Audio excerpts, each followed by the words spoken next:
maka kita harus menyiapkan kompetensi diri. Kemampuan kita, kompetensi kita itu kita siapkan sehingga kelak kita akan bisa memenuhi formasi-formasi yang ada di masyarakat. Jadi Anda mau jadi apa, itu Anda bisa menyiapkan. Kalau ada satu profesi yang ingin Anda bidik, disinilah Anda mengkonstruksi, membangun, memberikan fondasi yang kokoh untuk profesi itu. Nah, hari ini kita sedang menata bata-bata pengetahuan-pengetahuan, artefak-artefak pengetahuan yang kita miliki, ini kita susun menjadi suatu bangunan yang kokoh, yaitu sebuah profesi yang Anda impikan, yang Anda ciptakan. Jadi untuk membangun itu harus disadari by design. Kita adalah sedang mendesain masa depan kita. Kita sedang memformat atau menginstal masa depan kita. Maka kita sedang mencetak masa depan kita. Maka bagaimana cetakan itu bisa bagus, bisa bertumbuh dengan baik, atau hasilnya desain kita adalah sesuai dengan perencanaan. Jadi kalau kita merencanakan sesuatu, itu adalah separuh dari suatu keberhasilan. Kalau kita merencanakan dengan baik, dengan detail, maka nanti hasilnya akan lebih baik. Nah, kalau tidak baik, atau berarti harus ada evaluasi. Katakanlah Anda ini sedang di semester 5 ya. Semester 5 itu adalah semester tengah-tengah dan sudah mendekati 2 tahun lagi Anda sudah selesai. Kalau sudah fondasi, ini fondasi sudah tengah-tengah. Tidak hanya fondasi, tapi Anda sedang membangun untuk melakukan finalisasi. Nah, maka disinilah kita harus menyusun bagaimana desain yang kita harapkan ini betul-betul bisa tercapai. Setengah atau perencanaan adalah setengah keberhasilan. Sehingga kita tinggal Anda sudah merencanakan tentunya, sudah menyusun fondasinya. Nah, sekarang tinggal mengisi, membentuk sampai pada wujud yang sesungguhnya atau cita-cita yang kita harapkan. Semoga cita-cita atau mimpi-mimpi Anda, harapan-harapan Anda itu menjadi kenyataan dalam hidup ini. Nah, itu. Maka untuk mewujudkan harapan, cita-cita, dan apa yang ingin Anda tuju, melalui mata kuliah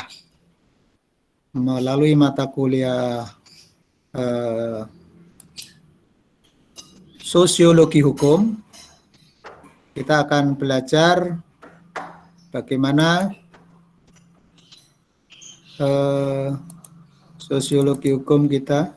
Nah, ini nanti.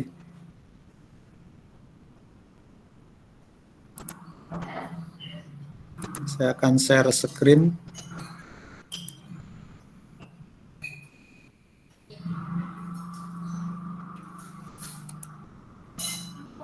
Oke.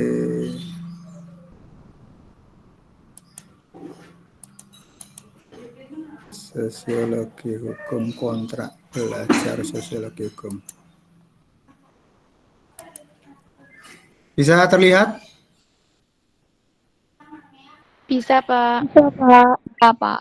Oke, kita lanjutkan. Jadi, untuk mewujudkan cita-cita Anda, salah satunya adalah melalui studi di Fakultas Syariah UIN Raden Mas Said Surakarta. Sekalipun Anda masuknya adalah IAIN Surakarta, tapi insya Allah nanti keluarnya UIN insya Allah. Nah, insya Allah UIN Raden Mas Said Nah, ini sedang penataan, belum selesai semuanya, migrasi ya namanya. Jadi migrasi dari IAIN ke sistem dari UIN Raden Mas Said. Jadi data-data Anda nanti akan dikonversi menjadi UIN Raden Mas Said. Sehingga ini lagi sedang penataan. Di e-learning sudah logonya sudah UIN Raden Mas Said. Tapi linknya masih IAIN. Nah, ini yang mungkin cukup lama ya, karena harus memboyong sekian juta data menjadi dikonversi menjadi UIN. Oke, kita akan belajar sosiologi hukum. Ini identitas saya. Nama saya Muhammad Juli Janto. SAG saya peroleh di S1 IAIN Wali Songo Semarang di Surakarta. Nih, meskipun kemarin sudah juga ya kenalan, tapi saya ingin memperkenalkan kembali untuk merefresh. Ada nostalgia ya ketika belajar di S1 di ya saya masuknya IAIN Semarang gitu, Wali Songo Semarang. Tapi lulusnya jadi Stein ya. Karena tahun 2009. Jadi saya masuk kuliah, Anda udah lahir belum ya? 92 itu. Ini rata-rata tahun berapa kelahiran Anda? 2002, Pak. 2001, Pak. 2001, Pak. 2002 saya lulus S2 ini. Jadi S2 saya di UIN Sunan Kalijaga. Dulu masih IAIN ya. Tahun 2002, 2003 saya lulus. Dari S1 2092, kemudian selesai 97, 5 tahun ya. Iya, kalau dihitung. Maunya ya cepat, tapi banyak kegiatan itu, aktif di organisasi. Iya, untuk melengkapi skill ya. Jadi Anda selain aktif kuliah, yang sekarang biasanya dicari di lowongan pekerjaan itu adalah pengalaman ya.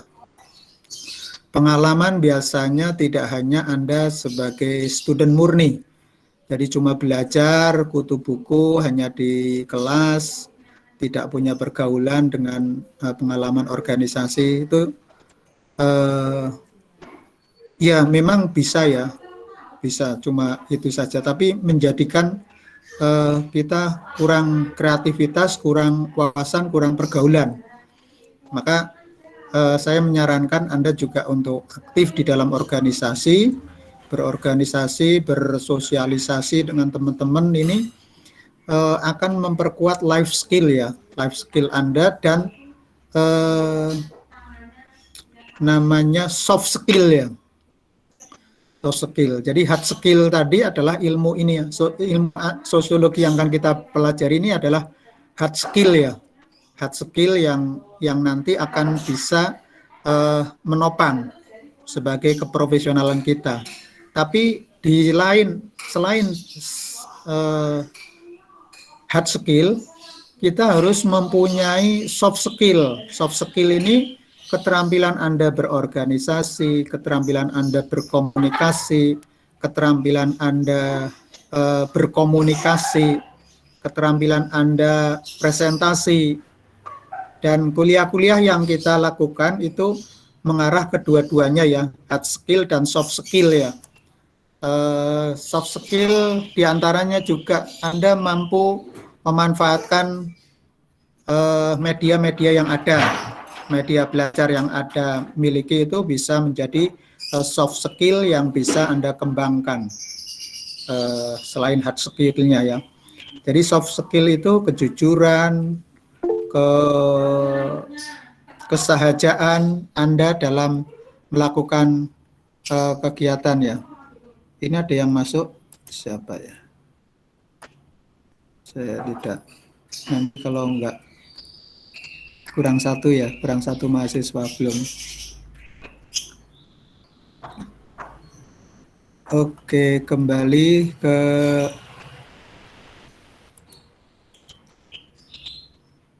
saya lanjutkan bahwa soft skill ini adalah sangat penting sekali untuk kita kembangkan ya, kita lakukan. Oke, ini tentang pendidikan saya. Sekarang saat ini sedang menempuh program doktor. Jadi ada beasiswa sekarang ini S2 langsung S3 itu. Silahkan, biasanya saya share itu beasiswa itu di grup. Mungkin Anda bisa manfaatkan. Ini ya, yang terakhir ada dari Basnas Sragen ya. Yang dari Sragen itu silahkan itu ikut melamar beasiswa ya. Karena ini adalah peluang. Ya, ini ya sekilas identitas saya. Saya tinggal di Wonogiri ya. Kalau ingin baca tulisan saya, silahkan Anda bisa kunjungi mjulijanto.wordpress.com ya. Sekitar ada 90-an artikel ya, artikel ringan. Ini kumpulan artikel yang tidak bisa publish di media yang mungkin koran atau jurnal, atau ini khotbah. Biasanya saya setiap minggu itu menulis khotbah sehingga saya salurkan ke sini.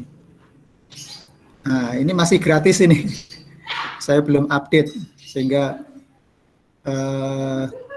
nanti saya update. Tapi selalu setiap paling tidak 1 bulan itu 1 tulisan saya muncul di sini. Sebagai satu aktualisasi ya. Anda bisa juga semacam ini ya, bisa membuat blog, Anda bisa membuat konten, ide-ide yang Anda miliki, keluarkan, tulislah. Kemarin saya nulis 1 artikel di Islam Santun itu, baru aja terbit ya. Di Islam Santun saya nulis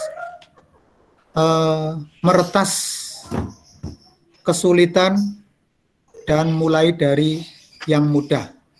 Itu adalah materi saya mengisi di sebuah webinar di Sekolah Tinggi Agama Islam Mulia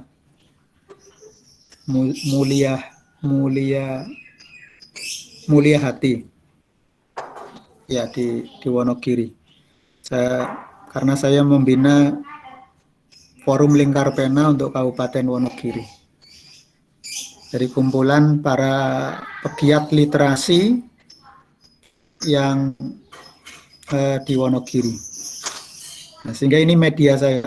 Jadi ini menampung tulisan yang tidak terbit di koran atau media atau jurnal, yang sifatnya adalah lebih reflektif ya, apa yang saya lihat. Ini saya sedang menulis tentang mural. Mural itu ya itu kritik ya, kritik terhadap pemerintahan Joko Widodo ya, Presiden Joko Widodo. Banyak sekali mural yang dilakukan itu sebagai, apakah itu sebagai suatu vandalisme ya, coret-coret di dinding, atau itu sebagai suatu ekspresi, apa itu sebagai suatu ungkapan hati rakyat karena penderitaan ataupun kondisi sosial yang ada. Nah, ini ya salah satu artikel yang nggak tahu kalau nanti itu terbit di Kompas ya. Kalau nggak terbit nanti saya larikan ke mana? Kalau dikembalikan. Biasanya kalau Anda nulis di Kompas, artikel Kompas, itu kalau tidak diterbitkan itu dikembalikan, itu enaknya. Tapi koran yang lain nggak. Kalau Solo Pos 2 minggu tidak terbit, otomatis diretur. Nah, koran-koran yang lain itu harus konfirmasi. Kalau nggak diterbitkan ya berarti masuk ke sini nih. Jadi ini adalah keranjang sampah pikiran dan gejolak hati intelektual yang saya hadapi. Ini adalah respon. Nggak tahu, mungkin suatu ketika ini bermanfaat. Biasanya ada orang yang mencari tulisan-tulisan ringan tapi menginspirasi ya, butuh refreshing otak ya, tapi ingin juga mencari motivasi hidup biasanya itu. Makanya saya yakin bahwa sejelek apapun tulisan saya, insya Allah akan bermanfaat. Maka saya taruh di sini, di WordPress. Kalau yang layak terbit, maka diterbitkan. Nah, ini beberapa karya saya yang dipublikasikan ya. Ini WordPress ini adalah yang tidak terbit di media formal. Google Scholar ini adalah, ini coba saya tak ada yang masuk. Apa? Oh bukan. WA. Google Scholar ini adalah artikel saya yang disertasi ataupun yang dikutip orang, tulisan-tulisan dari tahun awal saya mulai kenal menulis ya. Kemudian Akademi Edu, kemudian di Syariah, ini profil saya. Kemudian yang Sinta, jadi sekarang kalau dosen atau mahasiswa diharapkan Anda menulis ya, karena Anda menulis di media yang terindeks, Sinta, bahkan Scopus, itu akan meningkatkan reputasi prodi kita. Jadi saya sebagai salah satu unsur pimpinan di Prodi Hukum Ekonomi Syariah sebagai sekretaris Prodi, sangat menganjurkan kepada Anda semua mahasiswa HES untuk fastabiqul khairat, berlomba-lomba untuk berkarya. Mungkin diterbitkan di mana sampai jurnal. Semakin banyak Anda itu karyanya dipublikasikan di jurnal Sinta, maka Anda memberikan kontribusi kepada kampus.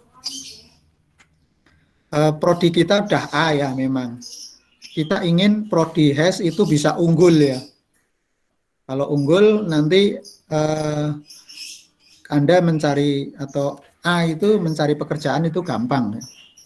Gampang.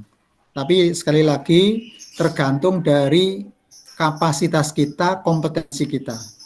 Jadi kalau kita kompetensinya itu mempunyai kompetensi, mempunyai keunggulan, advantage komparatif, maka tadi seperti lokomotif ya, Anda itu yang dielulukan, yang ditunggu oleh pekerjaan. Bukan Anda yang mencari pekerjaan, tapi bisa Anda menciptakan pekerjaan. Karena kreativitas Anda tinggi, Anda bisa menciptakan pekerjaan. Nah, ini juga ketika Anda lulus, belum lulus Anda sudah bekerja, sudah mempunyai itu otomatis akan memberikan tadi kontribusi kepada pengakuan bahwa Prodi HES ini memang berkualitas. Alumninya itu terserap di lapangan pekerjaan, bahkan menciptakan pekerjaan yang bermanfaat bagi yang lain. Nah itu, jadi dengan hard skill dan soft skill ini akan memberikan kekuatan, keyakinan kepada kita bahwa kita mempunyai daya tawar yang tinggi. Nah, nanti bisa Anda rasakan ketika Anda masuki profesi-profesi yang Anda citakan. Nah, ini visi dari Fakultas Syariah. Maaf ini harusnya UIN ya. Ganti aja.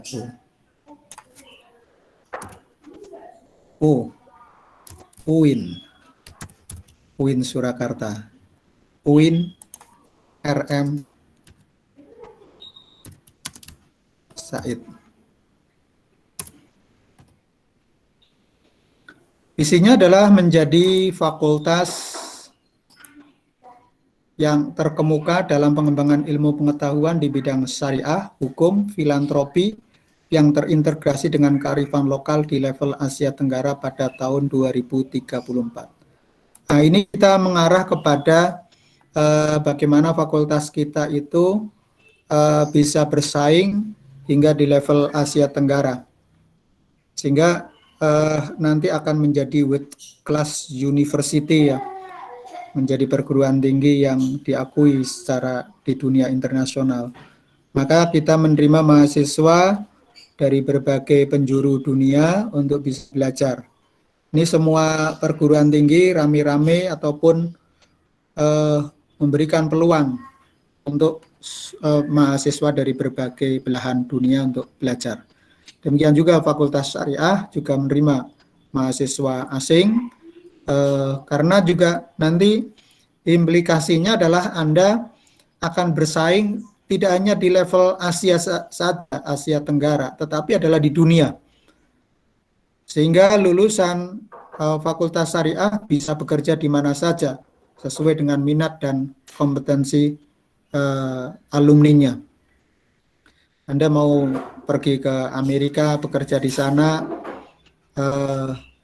maka kompetensi ini bisa Anda miliki. Maka Anda ada SKL, TOEFL ya, TOEFL dan TOEFL ya, bahasa Arab dan bahasa Inggris itu adalah untuk membekali ini. Anda untuk bisa bersaing di level Asia Tenggara dan dunia. Ya, tahun 34 minimal Asia Tenggara. Dan maksimal tidak dibatasi. Karena dunia ini adalah sudah tidak ada batasannya. Ketika kita berada di dunia maya ataupun internet, ini adalah tinggal nari kekuatan bahasa yang Anda gunakan, bahasa Inggris atau bahasa Arab. Kalau bahasa Arab, Anda akan bisa mengakses informasi kaitannya dengan peradaban Islam dari turosnya maupun menjelajah ke negara-negara Timur Tengah, tapi bahasa Inggris Anda bisa around of the world, seluruh dunia Anda bisa jelajahi dengan ilmu dan kapasitas yang Anda miliki. Saya sendiri sekarang sedang kursus ya, sedang belajar bahasa Inggris. Tadi untuk menangkap ini, karena sekarang kemarin Pak Dekan menyampaikan bahwa kita berada pada milestone yang kedua ya dari perjalanan visi dari Fakultas Syariah, yaitu antara tahun 2000 sampai 2004 untuk menyiapkan kegiatan-kegiatan kita yang mungkin lebih kepada jaringan-jaringan ke luar negeri ya. Kemungkinan ada, kalau Anda memang mampu, nanti fakultas juga akan menyiapkan program-program yang sifatnya ke luar negeri. Kemarin kita sudah kerjasama dengan universitas college ya,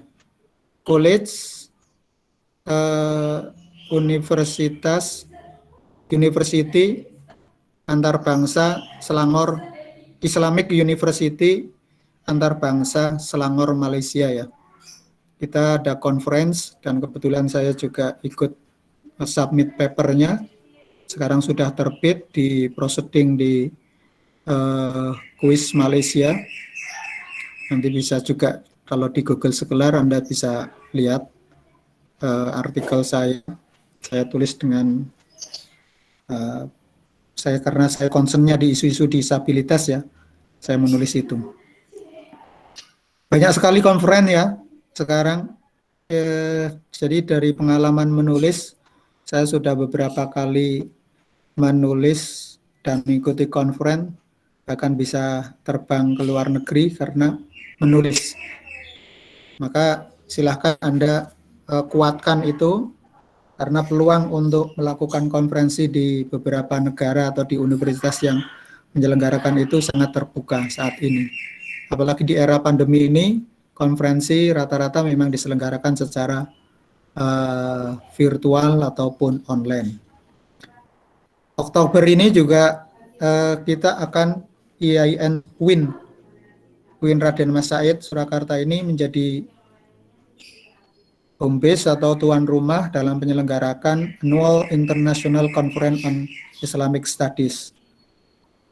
Saya sudah 2 kali itu artikel saya di tahun 2012 di Surabaya, kemudian 2014 di Balikpapan. Saya ke sana itu free semuanya. Nah, karena menulis itu ya. Nah, demikian juga besok itu akan Oktober itu kita akan menyelenggarakan itu sebagai tuan rumah sekitar 1000-an para intelektual dari berbagai penjuru dunia yang menekuni Islamic Studies untuk melakukan atau kumpul di dalam forum conference itu. Jadi setiap tahun ada itu. Nah, ini visi Fakultas Syariah. Yang selanjutnya adalah misinya menyelenggarakan pendidikan pengajaran yang berbasis kesatuan ilmu pengetahuan, integrasi ya, kearifan lokal, dan lulusannya menghasilkan lulusan yang profesional, berdaya saing, dan berbudi pekerti luhur. Kemarin saya mengikuti suatu webinar ya, yang diselenggarakan dari Ormas Muhammadiyah itu, cabang istimewa di Amerika, Muhammadiyah cabang istimewa di Amerika itu membahas tentang pemikiran-pemikiran Wailbi Halak dan Abdurrahman Toha itu, yang dia karya-karyanya lebih banyak melakukan kritik terhadap modernisasi atau modernitas. Salah satunya adalah kalau kapitalisme modernisasi ini hanya mengandalkan akal dan pikiran manusia di dalam mengembangkan daya saingnya, tetapi tidak melihat tadi dimensi etiknya, sehingga pertumbuhan yang dicapai ini adalah pertumbuhan ekonomi supaya kemakmuran tercapai. Tapi apakah pencapaian itu dengan cara-cara yang legal, yang sesuai dengan etik dan norma agama, ini tidak diperdebatkan. Kritik terhadap modernisme itu tadi. Maka Wailbi Halak memberikan kritik terhadap perkembangan modernisme yang kehilangan ini pekerti atau etik. Maka sekarang ini sedang dikembangkan bagaimana etika dalam perkembangan sosial yang terjadi. Nah, maka etik ini, budi pekerti ini adalah saya katakan soft skill. Jadi integritas, kejujuran. Nanti ada di materi ke-10 atau 11 kita akan berbicara tentang efektivitas penerapan suatu hukum. Salah satu unsur pelaksanaan dari hukum itu adalah adanya efektivitas. Efektivitas itu harus didukung oleh sumber daya manusia. Nah, sumber daya manusia itu aparat penegak hukum itu harus mempunyai integritas moral, integritas dan profesionalisme. Nah, kalau moral, jadi kalau profesional tapi jahat, itu terjadi yang namanya moral hazard. Korupsi itu adalah moral hazard. Pasti korupsi itu dilakukan oleh orang yang ahli, orang yang dalam bidang tertentu atau jabatan tertentu. Tapi kalau akhlaknya ini luntur, tidak ada pekerti yang luhur, akhirnya dia bukan menjadi sumber daya manusia yang bermanfaat, tapi justru ini menjadi benalu demokrasi ya. Di buku saya, Agama dan Agenda Demokrasi itu dan Perubahan Sosial, saya katakan ini ya. Jadi ini termasuk benalu demokrasi. Maka harus ada budi pekerti. Nah, ini sarjana yang mempunyai budi pekerti itu profesional, luas, bagus sekali ini. Kemudian meningkatkan kualitas penelitian untuk kepentingan Islam, ilmu, dan masyarakat, menyelenggarakan pengabdian yang bermanfaat bagi masyarakat, kerjasama ya. Sekarang kita kerjasama dengan berbagai bidang dalam pendidikan, penelitian, pengabdian masyarakat, dan berbagai dalam lembaga skala lokal, nasional, internasional. Ini kita lakukan. Seperti halnya kita kerjasama di tingkat nasional dengan lembaga-lembaga peradilan di Indonesia. Ini untuk tempat Anda melakukan kampus merdeka ya. Jadi kita selama ini kampus merdekanya kita konversi dari PPL dan KKL Anda di beberapa lembaga. Paling enggak 1 bulan Anda di sana untuk belajar. soft skill maupun hard skill. Contohnya Anda nanti PPL atau KKN, Anda akan terjun di masyarakat, Anda akan membawakan nilai-nilai apa yang dari pengetahuan Anda terapkan di tengah-tengah masyarakat. Kalau di lembaga ya, kalau Anda PPL di pengadilan atau mungkin di Mahkamah Agung, Anda bisa belajar leadership di sana, bagaimana sistem kepemimpinan di sini, di lembaga itu. Bagaimana Anda bisa berkomunikasi dengan sejawat Anda, bahkan dengan para hakim, para profesional. Ini Anda dilatih berkomunikasi. Jadi ketika Anda ditaruh ataupun Anda magang di pengadilan selama 1 bulan, Anda belajar berbagai aspek dari pengadilan itu. Anda bisa menggunakan ilmu sosiologi ini untuk melakukan pengamatan ataupun mungkin Anda bisa intervensi di situ. Nah, nanti di sosiologi Anda akan, apa sih yang akan dipelajari sosiologi hukum itu? Nah, Anda akan melihat law in action, law in book, bagaimana hukum dipraktekkan, bagaimana hukum secara teoritis. Nah, di kelas ini kita mengkaji secara teoritis, tapi nanti ada beberapa tugas yang sifatnya Anda melakukan riset, pengamatan di suatu daerah, ataupun mungkin Anda mencari isu-isu yang menarik menurut minat Anda amati. Bagaimana mungkin kalau Anda mahasiswa ekonomi, hukum ekonomi, ya mengamati bagaimana dengan pendekatan ilmu sosiologi Anda meneropong berbagai isu-isu yang ada di masyarakat. Pandemi katakanlah.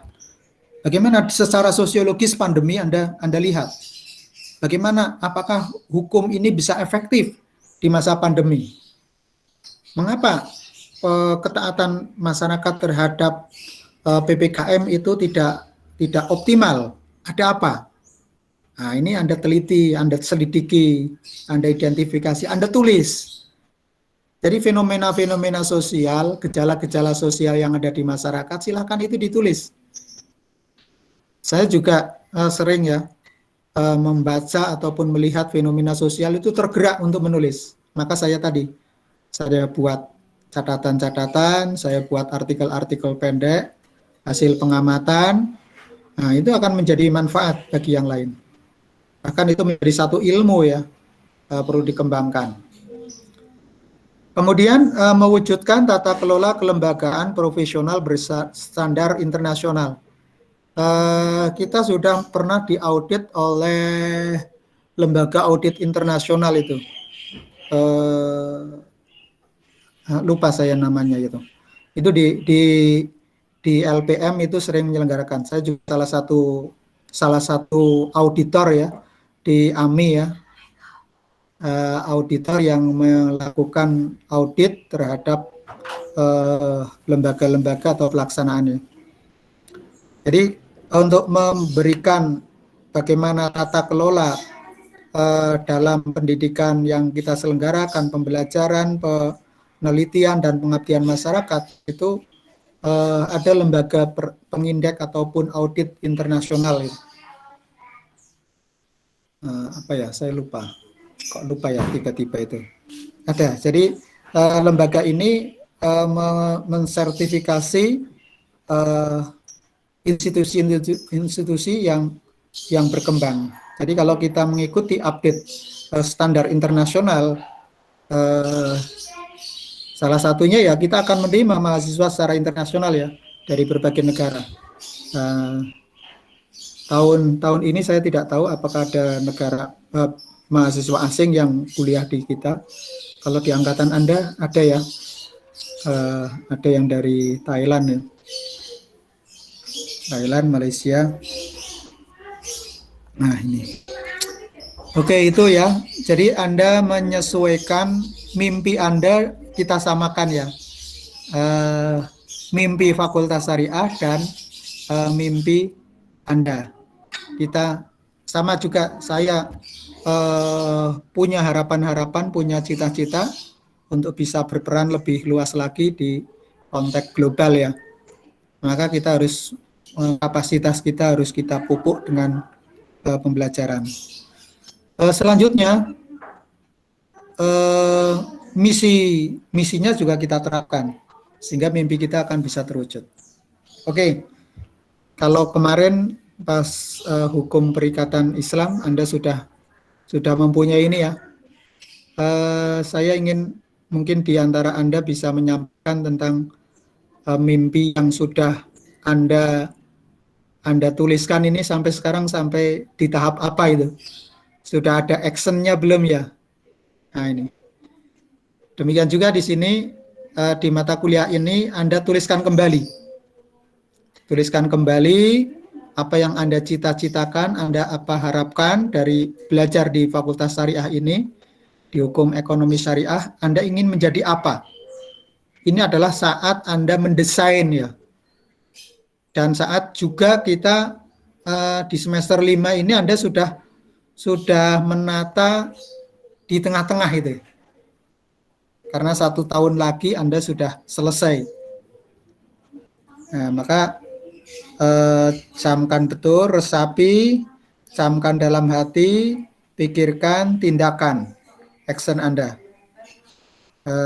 Sekarang tadi kalau visi fakultas itu di level Asia Tenggara, Anda harus siapkan ilmu alatnya.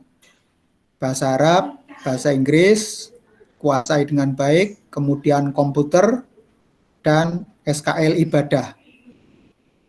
Nah, ini adalah untuk tadi soft skill sekaligus hard skill yang akan bisa untuk mencapai cita dan harapan Anda. Ya, nanti silakan ini ditulis, kemudian Anda simpan catatan itu. Syukur Anda bisa tempelkan di dinding ya, di dinding. Apa yang ingin Anda capai itu di dinding, sehingga Anda akan lihat. Atau Anda foto sesuai dengan profesi, ataupun mungkin tokoh idola Anda yang dalam profesi itu. Anda foto, Anda tempel di cermin, di kamar Anda. Nah, ketika Anda akan berrias, Anda ingat goal yang ingin Anda capai. Sehingga Anda senantiasa semangat pagi, ya. Mempunyai passion.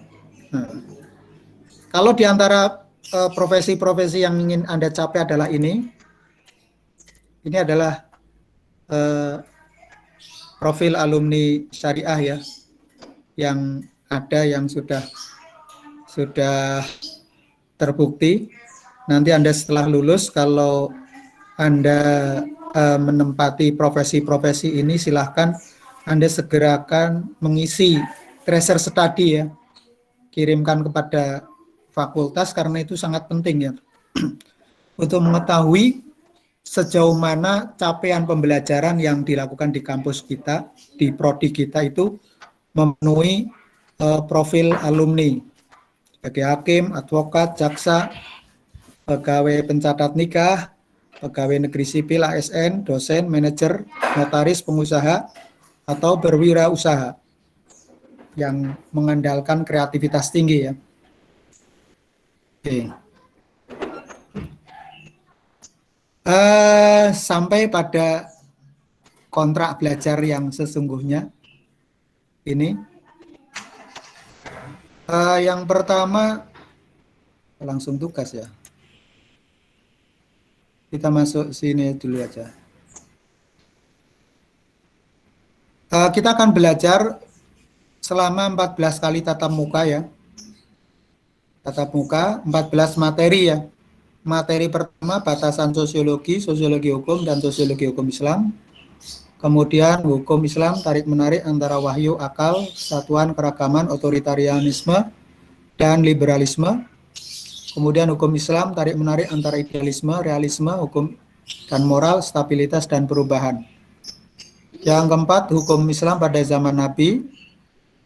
Kelima, hukum Islam zaman sahabat, hukum Islam pada zaman tabi'in dan tabi'in, hukum Islam pada zaman Imam Mazhab, kemudian hukum Islam pada zaman taklid, hukum Islam pada zaman modern, interaksi antara hukum dan gejala sosial dalam masyarakat, kemudian hukum Islam dan perubahan sosial, hukum sebagai sarana untuk merubah masyarakat, law as tool social engineering ya.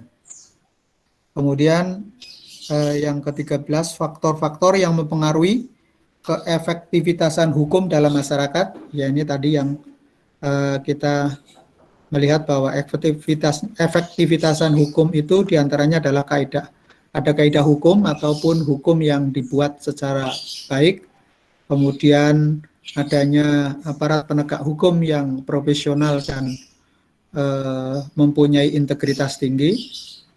Yang ketiga, sarana dan prasarana yang mendukung untuk efektifnya suatu hukum. Kemudian yang keempat, kesadaran hukum masyarakat.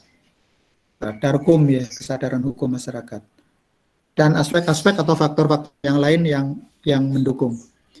Kemudian yang keempat, pengaruh dan akibat perubahan masyarakat pada individu dan kelompok.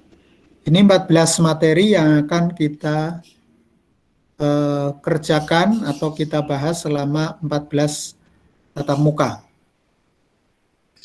Nah, ada kewajiban yang harus dilakukan. Yang pertama adalah kehadiran. Anda harus hadir 75% dari 14 tatap muka. Kemudian aktif dalam diskusi kelas. Untuk tugas ada 2, yaitu tugas individu, book review, dan makalah kelompok.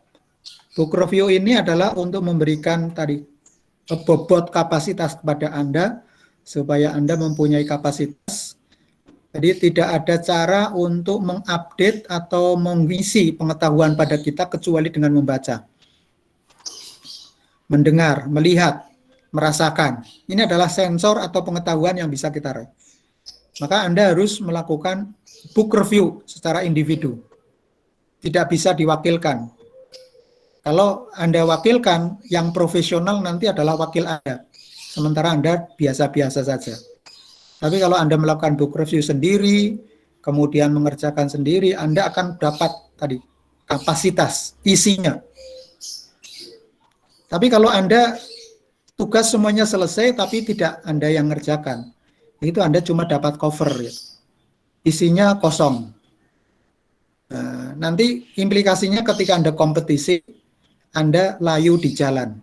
Tidak bisa memenangkan karena tidak ada isinya. Jadi book review ini adalah untuk memberikan kapasitas intelektual kepada Anda. Semakin banyak Anda membaca buku, menelaah buku, kemudian menjadi pengetahuan yang sangat bermanfaat. Silakan Anda bisa uji hipotesis saya ini. Saya akan lihat 5 tahun ataupun 10 tahun yang akan datang dari hasil pembelajaran ini. Jadi kalau Anda banyak baca buku, maka Anda akan mempunyai kapasitas dan profesional. Tidak hanya membaca, tetapi juga menulis. Jadi saya ingat kata-kata dari seorang intelektual dari Inggris, namanya Bernard Russell. Beliau pernah mengatakan dan menulis, membaca membuat kita mengerti atau tahu ya. Menulis membuat kita mengerti itu. Kalau kita membaca itu hanya tahu ya. Tapi ketika kita menuliskan, kita semakin paham, semakin mengerti itu. Makanya tugas-tugas kita itu adalah membaca dan menulis. Yang ketiga adalah presentasi, ya, atau berdiskusi, membuat orang selalu siap. Jadi kalau Anda seorang pemimpin kok siap berdiskusi, berdialog, mereka adalah siap untuk memperbaiki diri, untuk menyempurnakan diri. Nah, ini. Maka kemudian bentuk yang kedua adalah makalah kelompok. Ini adalah untuk melatih kemampuan leadership Anda ya. Sekalipun Anda bertugas 3 orang, tapi kalau tidak ada manajernya, tidak ada leadernya, tidak dibagi pekerjaannya, tidak ada pendelegasian, ya tidak bisa jalan. Katakanlah cuma dikerjakan sendiri. Maka ini kita belajar leadership. membagi pekerjaan, mendelegasikan pekerjaan, kemudian menghandle pekerjaan sendiri. Ini adalah skill-skill untuk leadership, maka kerja kelompok ini penting. Karena saya membayangkan bahwa Anda nanti bekerja lintas global ya. Anda akan bekerja dengan saudara-saudara Anda dari Malaysia, Singapura, Thailand, kemudian Asia, Cina, kemudian Korea, kemudian merambah ke Eropa, Amerika, Belanda, Swiss. Nah, kalau Anda akan menjadi ahli-ahli ekonomi, hukum ekonomi syariah di sana, karena di indeks ekonomi syariah sekarang sudah di dunia itu Indonesia sudah nomor wahid. Sehingga kita sedang menyiapkan SDM yang unggul untuk bisa berperan di dunia global. Nah, ini pekerjaan yang akan Anda hadapi. Ini ya 10%. Kemudian ujian tengah semester 25%. Tanggal 11 sampai 15 Oktober. Nah, untuk book review maksimal selesai 12 Oktober ini. 11 Oktober. Tentunya sebelum ya. Jadi sebelum ujian, seperti biasanya, pertemuan ke-6, Anda sudah presentasi. Mengkulik buku-buku yang sudah Anda baca tentang sosiologi.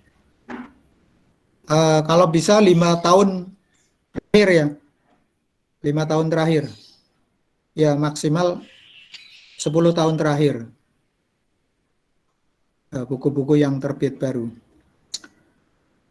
Kemudian ujian akhir semester ini adalah 13 sampai 17 Desember. Nah, kedua tugas ini Anda kumpulkan nanti menjadi kumpulan buku. Jadi one class, two product. Satu kelas adalah 2 produk, yaitu book review dan buku kumpulan makalah kelompok. Nah, ini formatnya gimana? Format tugasnya? Ini seperti format jurnal ya, judul, abstrak, sekitar 100 sampai 150 sampai 200 kata, ada kata kunci 3 sampai 5 kata, pendahuluan, rumusan masalah, pembahasan, kesimpulan, daftar pustaka, 10 buku atau jurnal, 10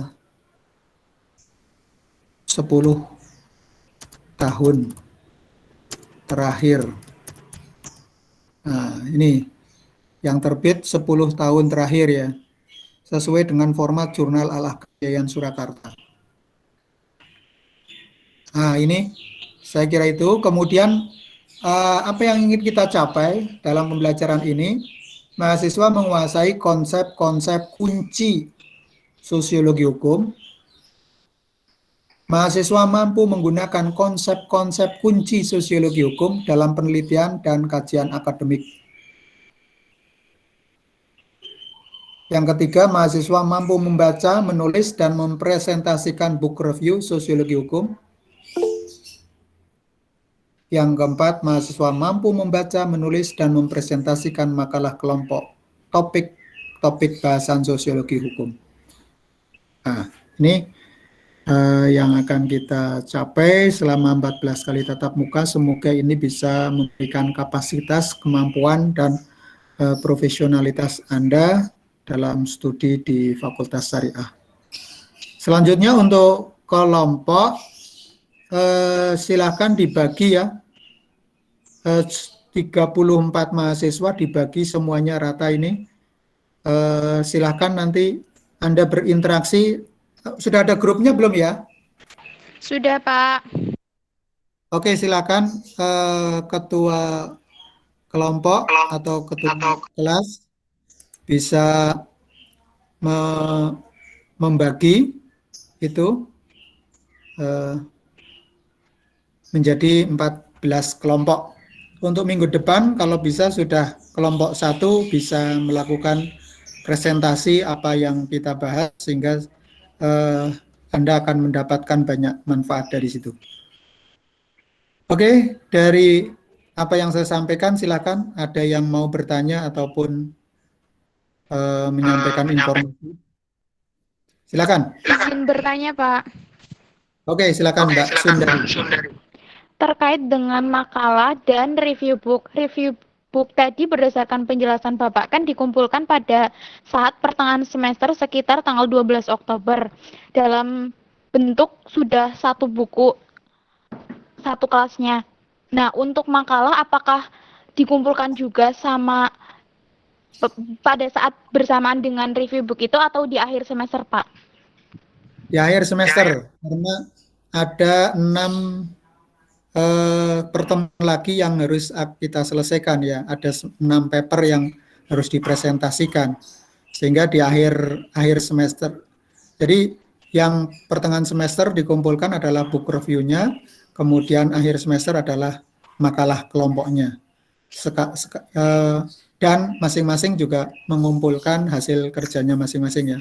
Tapi ada yang secara kolektif itu. Nah, itu yang bisa untuk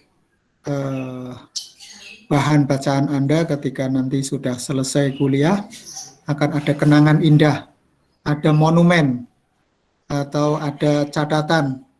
Kalau Anda mungkin mencatat sendiri-sendiri, tapi kalau dalam makalah Anda kumpulkan, Anda itu mungkin akan bernilai hingga puluhan tahun yang akan datang. Meskipun Anda sudah selesai kuliah, akan ada kenangan. Dan itu dicetak gitu, Anda nanti akan mendapatkan manfaat dari situ. Itu sebagai monumen yang akan terkenang dalam pembelajaran yang kita lakukan di kelas saya ini. Oke, ada lagi? Terima kasih Mbak Sundari, atau bisa diterima? Iya Pak, cukup. Silakan satu lagi yang mau bertanya terkait dengan apa yang harus Anda lakukan. Saya kira cukup ya, kalau tidak ada. Sisa waktunya silakan Anda bermusyawarah untuk siapa yang menjadi koordinator kelas ini, sehingga mudah untuk komunikasi dengan saya, dan silakan membagi secara adil topik yang sudah kita sampaikan. Kemudian minggu depan dipersiapkan kelompok 1. Cukup ya? Baik Pak. Ya, saya kira cukup. Terima kasih kepada semua mahasiswa kelas 5A Hukum Ekonomi Syariah di kelas Sosiologi Hukum. Semoga Anda senantiasa sehat dan sukses selalu. Kita akhiri dari pertemuan kita dengan bacaan hamdalah. Alhamdulillah. Terima kasih. Assalamualaikum warahmatullahi wabarakatuh. Waalaikumsalam warahmatullahi wabarakatuh.